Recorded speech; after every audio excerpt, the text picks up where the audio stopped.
Assalamualaikum warahmatullahi wabarakatuh. Halo semuanya, perkenalkan nama aku Vanessa Regita dengan NIM 0311124018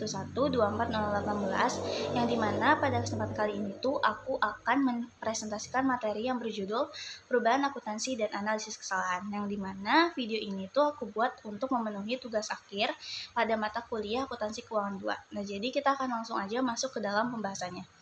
Di sini ada pengertian perubahan akuntansi. Nah, jadi perubahan akuntansi itu tuh merupakan perubahan yang dilakukan perusahaan terhadap kebijakan, metode, estimasi, ataupun cara penyajian laporan keuangan yang sebelumnya itu telah digunakan.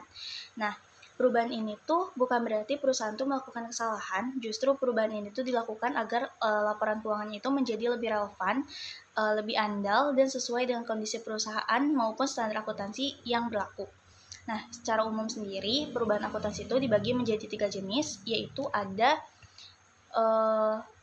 perubahan prinsip akuntansi, perubahan estimasi akuntansi, dan perubahan entitas laporan.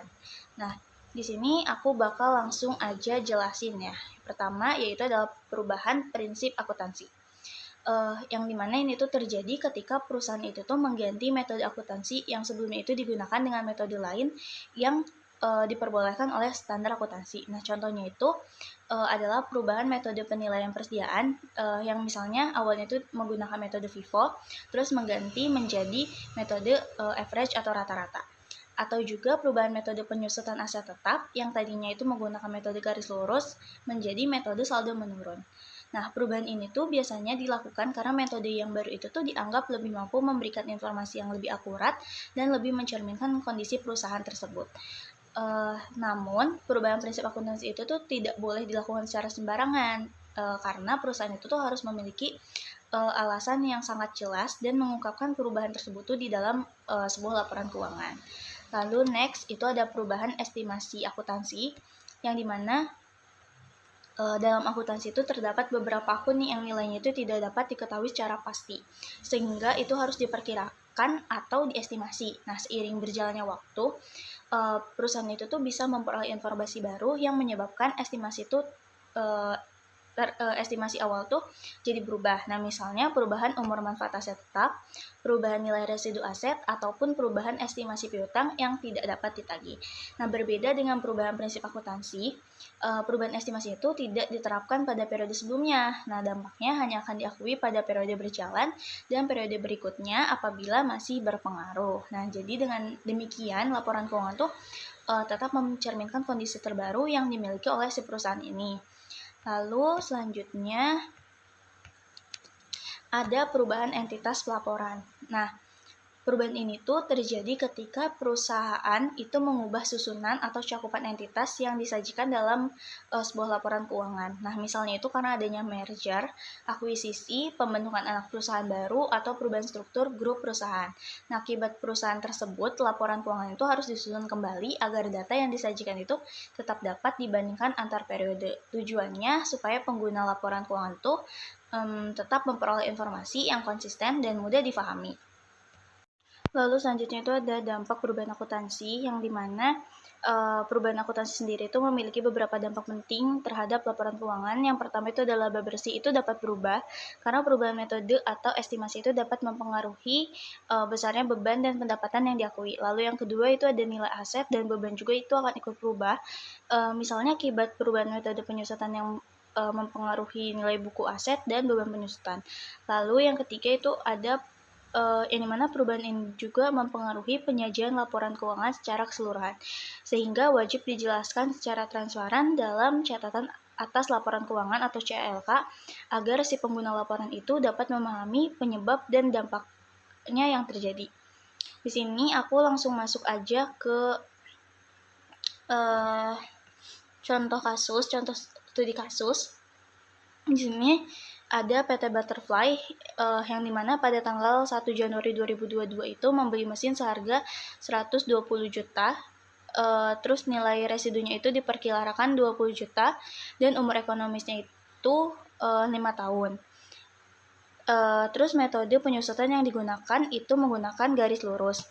Nah, katanya tuh pada awal tahun 2022 pada awal tahun 2024 ini PT Butterfly itu mengevaluasi kondisi mesin dan memperkirakan mesin itu tuh masih dapat digunakan selama 4 tahun ke depan. Nah, oleh karena itu, jadi perusahaan itu kan mengubah estimasi penyusutan mulai dari tahun 2024. Nah, di sini pertama-tama kita akan membuat penyusutan awal yang terjadi pada tahun 2022 sampai 2023. Pertama itu adalah rumusnya kan ini diketahui harga perolehannya itu 120 juta, terus dikurangi dengan nilai residu atau nilai sisa sebesar 20 juta, terus dibagi 5 tahun. Nah, di sini diketahui penyusutan pada tahun 2022 dan 2023 itu sebesar 40 juta. Terus kita carilah nilai buku awal pada tahun 2024 itu berapa. Nah, tadi kan harga perolehan itu 120 juta dikurangi dengan penyusutan tahun 2022 dan 2023 itu sebesar 40 juta. Jadi nilai buku pada 2024 itu adalah 80 juta. Nah, akhirnya kita bisa menghitung nih kondisi yang tadi diestimasikan bahwasannya yang tadinya si mesin ini tuh cuman 5 tahun, jadi pas di 2024 ini tuh kayak enggak nih, masih bisa digunakan dalam 4 tahun ke depan gitu kan. Di sini tinggal kita hitung aja penyusutan baru dari tahun 2024 ke 4 tahun ke depan atau di tahun 2027 dengan cara, nah tadi kan nilai bukunya itu pada tahun 2024 kita ketahui 80 juta, nah dikurangi dengan nilai residu atau nilai sisa sebesar 20 juta dibagi dengan 4 tahun. Nah, jadi diketahui penyusutan per tahun pada tahun 2024 sampai 2027 ini tuh sebesar 15 juta per tahunnya.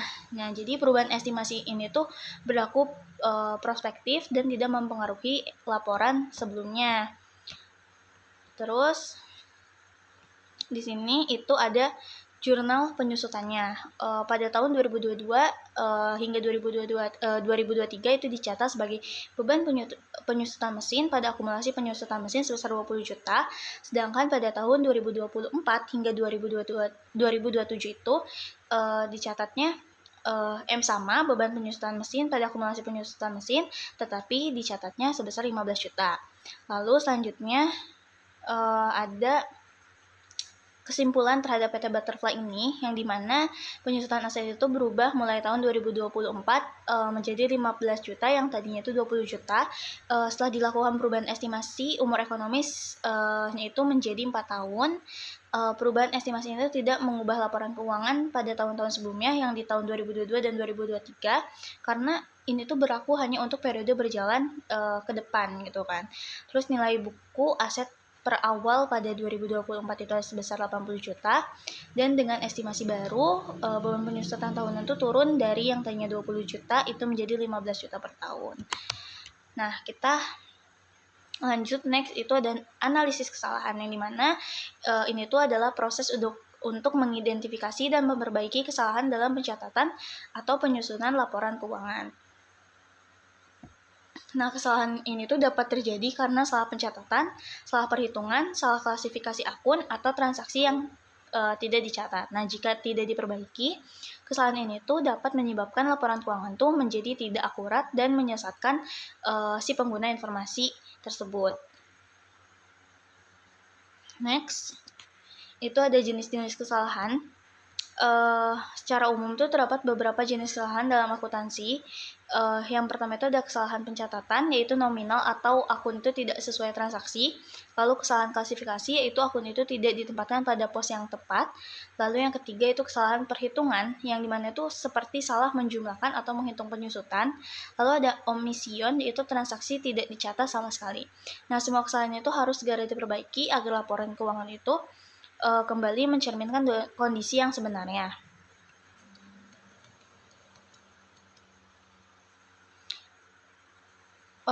Di sini kan ada kesalahan tahun berjalan, yang dimana tuh kesalahan yang terjadi pada periode akuntansi yang sedang berjalan. Nah, cara mengkoreksinya itu dengan diperbaiki dengan membuat sebuah jurnal koreksi pada periode yang sama saat kesalahan itu ditemukan, dan yang kedua itu ada kesalahan tahun sebelumnya, yang dimana kesalahan yang baru diketahui setelah periode akuntansi itu berakhir.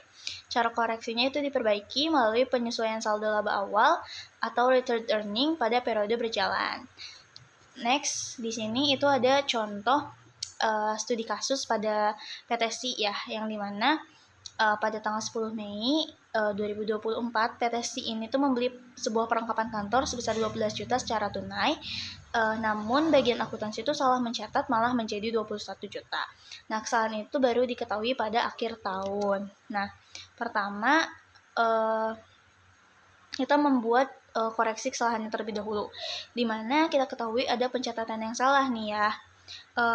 Yang tadinya tuh kita jurnal yaitu perlengkapan pada kas sebesar 21 juta, yang dimana seharusnya itu adalah perlengkapan sebesar 12 juta pada kas 12 juta. Terus kita lihat selisih kesalahannya itu berapa, 21 juta dikurangi 12 juta itu ada selisih 9 juta. Nah, jadi artinya perusahaan itu mencatat terlalu besar sebesar 9 juta. Nah, jadi jurnal koreksi yang dilakukan yaitu adalah kas 9 juta pada perlengkapan 9 juta. Nah, di sini ada perbedaan utama perubahan dan kesalahan akuntansi. Perubahan akuntansi itu terjadi karena kebijakan baru atau informasi baru yang tersedia, terus bukan merupakan kesalahan dalam pencatatan, tidak dianggap sebagai error laporan keuangan, dilakukan untuk meningkatkan relevansi dan kualitas laporan, terus diungkapkan dalam catatan atas laporan keuangan atau CLK. Sedangkan kesalahan akuntansi itu terjadi karena salah pencatatan, salah hitung, atau salah klasifikasi akun. Merupakan error yang tidak disengaja dalam proses akuntansi. Terus harus segera diperbaiki melalui jurnal koreksi, terus dapat mempengaruhi keakuratan laporan keuangan secara signifikan, ya terlihat tadi dari studi kasus PTSI. Terus wajib dikoreksi agar laporan keuangan itu tetap andal dan akurat, jadi tidak menyesatkan gitu. Jadi perubahan akuntansi ini dilakukan agar laporan keuangan itu menjadi lebih relevan dan sesuai dengan kondisi perusahaan. Terdapat 3 jenis perubahan akuntansi, yaitu perubahan prinsip, perubahan estimasi, dan perubahan entitas laporan. Analisis kesalahan itu dilakukan ketika terjadi pencatatan yang keliru, sehingga perusahaan itu perlu melakukan koreksi agar laporan keuangan itu tetap akurat. Dengan memahami perubahan akuntansi dan analisis kesalahan, perusahaan itu dapat menghasilkan laporan keuangan yang lebih andal serta mendukung pengambilan keputusan yang tepat. Mungkin demikian presentasi yang dapat saya sampaikan mengenai perubahan akuntansi dan analisis kesalahan. Semoga materi ini tuh dapat memberikan pemahaman yang lebih jelas dan bermanfaat bagi teman-teman semua. Terus mohon maaf bila aku ada salah kata dan salah penyampaian. Terima kasih banyak atas perhatiannya. Wassalamualaikum warahmatullahi wabarakatuh.